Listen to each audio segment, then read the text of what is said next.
नमस्कार मित्रों, मैं महेंद्र नामा माइंड समझ चैनल में आप सभी का स्वागत करता हूं। और रोज की तरह आज हम फिर एक नए आध्यात्मिक विषय के ऊपर चर्चा करेंगे और उसे समझने की कोशिश करेंगे। जो आज का हमारा जो विषय है वो है चार महावाक्य। जो चार महावाक्य हमारे चार वेदों से लिए गए, उन चार महावाक्यों को हम समझने की कोशिश करेंगे और जानने की कोशिश करेंगे कि इन महावाक्यों से ऋषि अपने शिष्यों को क्या समझाना चाहते हैं, कि ऋषि मीन्स जो हमारे गुरु हैं और हमको क्या समझाना चाहते हैं। तो जो चार महावाक्य हैं ये हमारे चार वेदों से लिए गए हैं। जैसा कि आप सबको मालूम है कि चार वेद हैं, अथर्ववेद, ऋग्वेद, सामवेद और यजुर्वेद। तो इन चारों वेदों से एक एक महावाक्य लिया गया है, उसी महावाक्यों के बारे में हम समझेंगे। जो पहला जो महावाक्य है वो है प्रज्ञानम ब्रह्मम। पहला सेंटेंस है प्रज्ञानम ब्रह्म। अब ये प्रज्ञानम ब्रह्म क्या है, इसके बारे में हम जानेंगे। दूसरा है तत्त्वम असि। तत्त्वम असि दूसरा वाला महावाक्य है। ये महावाक्य लिया गया सामवेद से, सामवेद के छांदोग्य उपनिषद से लिया गया है। और प्रज्ञानम ब्रह्मम जो लिया गया है वो ऋग्वेद से लिया गया, ऋग्वेद के ऐतरेय उपनिषद से लिया गया है। तीसरा वाला जो महावाक्य है वो लिया गया है अयम आत्मा ब्रह्मम। तीसरा जो महावाक्य वो है अयम आत्मा ब्रह्मम। ये अथर्ववेद से लिया गया है, अथर्ववेद के मांडुक्य उपनिषद से ये लिया गया है।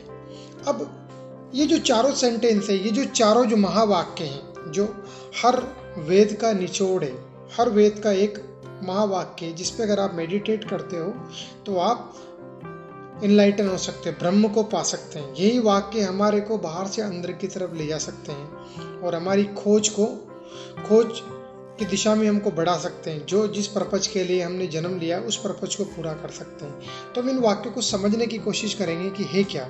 तो एक्चुअली इन चारों वाक्य ये एक दूसरे से कनेक्टेड है। एक्चुअली इनके पीछे एक स्टोरी है कि जो शिष्य होता है वो बड़ा क्यूरियस होता है और वो अपनी जो आध्यात्मिक क्यूरियसिटी, जो उसकी थ्रस्ट होती है, उसके लिए गुरु के पास जाता है और उस गुरु से पूछता है वो कि प्रज्ञानम, गुरु से पूछता है कि गुरु जी ये जो ब्रह्म है ये है क्या।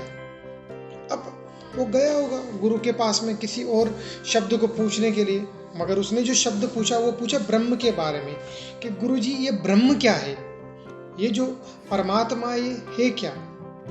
अब गुरुजी ने उसको जो जवाब दिया, गुरुजी उसको चाहते तो जवाब दे सकते, लेकिन उन्होंने गुरुजी ने सबसे पहले उसको बोला कि प्रज्ञानम ब्रह्मम।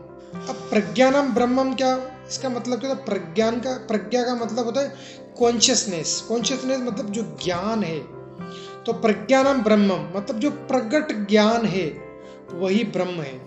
प्रगट ज्ञान मतलब अब प्रज्ञा मतलब कॉन्शियसनेस हो गया, और ब्रह्म मतलब एब्सोल्यूट, जो जिसे हम परमात्मा बोलते हैं वही। तो ये जो प्रगट ज्ञान है यही ब्रह्म है। प्रगट ज्ञान क्या, चारों तरफ जो ज्ञान फैला हुआ है वही ब्रह्म है। अब ज्ञान मतलब क्या, कि जो भी हम देख रहे हैं चारों तरफ, जो भी हमारी इंद्रियों के थ्रू हम देख रहे हैं वो सब ज्ञान है। और वो जो ज्ञान है उसी को उन्होंने बोला ब्रह्म है। तो उनको बोला कि इसी जो ये मंत्र मैं तुम्हारे को दे रहा हूँ, ये वाक्य, इसी पे अपने आप को मेडिटेट करो। तो वो जो शिष्य होगा वो शिष्य गया और वो इस शब्द जो महावाक्य के ऊपर मेडिटेट किया उसने। जब इस महावाक्य के ऊपर उसने मेडिटेट किया तो उसने बोला कि सब तरफ ब्रह्म है, मतलब कि जो प्रगट ज्ञान है वो सब ब्रह्म है। जब सब ब्रह्म है तो फिर मैं क्या हूँ।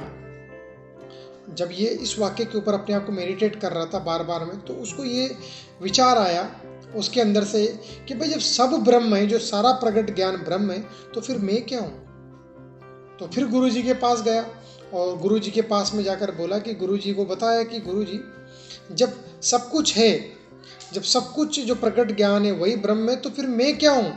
तो गुरुजी ने बोला अरे वाह, तुम्हारा पहला सवाल समाप्त हो गया। अब मैं तुम्हारे को दूसरा महावाक्य देता हूँ, उस पर मेडिटेट करो। तो वो बोलते तत्त्वम असि। तत्त्वम असि ये क्या है, तत्त्वम सामवेद से लिया गया है। तो उसमें बोलते हैं कि जो तुम ब्रह्म की बात कर रहे हो, कि भाई जो ब्रह्म है वो क्या है, मतलब जो ब्रह्म के बारे में जो तुम बोल रहे हो, वो जो ब्रह्म है वो तुम ही हो। तत् त्वमसि, वो ब्रह्म तुम ही हो। तो शिष्य फिर जाता है और इस सेंटेंस के ऊपर मेडिटेट करता, तत् त्वमसि के ऊपर मेडिटेट करता है कि हम ही वो ब्रह्म है जिसे हम ढूंढ रहे हैं। मगर हम अगर ब्रह्म हैं तो हम तो बहुत कुछ है। हम इंद्रिय भी हो सकते हैं, इंद्रियां हो सकते हैं, हम नाक कान मुंह त्वचा, हम मन भी हो सकते हैं, हम बुद्धि भी हो सकते हैं, हम है क्या, हम आत्मा भी हो सकते हैं। तो हम तो बहुत कुछ है, तो हम में ब्रह्म क्या है। तो जैसे वो इस तरह का विचार आता है तो ये उनका दूसरा प्रश्न भी उसका हल हो जाता है और वो गुरु जी के पास जाते हैं। गुरु जी से बोलते हैं कि गुरु जी अपनी क्यूरियोसिटी बताते हैं कि तत्त्वमसि पर मैंने मेडिटेट किया, मेडिटेट करने के बाद में अभी मेरा सवाल ये है कि मेरे अंदर ब्रह्म क्या है। मैं ब्रह्म हूँ मगर मेरे अंदर तो इंद्रियां भी है, मेरे अंदर तो मन भी है, मेरे अंदर तो बुद्धि भी है, तो इसमें से क्या ब्रह्म है। तो फिर गुरुजी उसको एक नया महावाक्य देते हैं। ये महावाक्य लिया गया अथर्ववेद से, अथर्ववेद के मांडुक्य उपनिषद से। तो उसमें बोलते हैं अयम आत्मा ब्रह्मम, अयम आत्मा ब्रह्म, अयम मतलब ये आत्मा ब्रह्म है, जो ये जो तुम्हारे अंदर है ये आत्मा वही ब्रह्म है। तो इस सेंट अब ये जो तुम्हारे अंदर जो आत्मा है ये ब्रह्म है। अब यहाँ पर भी क्या हो रहा है, अभी ड्यूल चल रहा है, द्वैतवाद चल रहा है। द्वैतवाद मतलब क्या, कि दो चीजें चल रही है।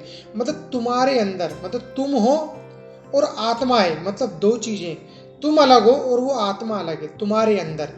तो अभी तक भी दैत्य चल रहा है यहाँ पर, जो द्वैतवाद मतलब दो दो की जो भावना चल रही है कि मैं अलग हूँ और वो आत्मा अलग है, दो चीज हो गई।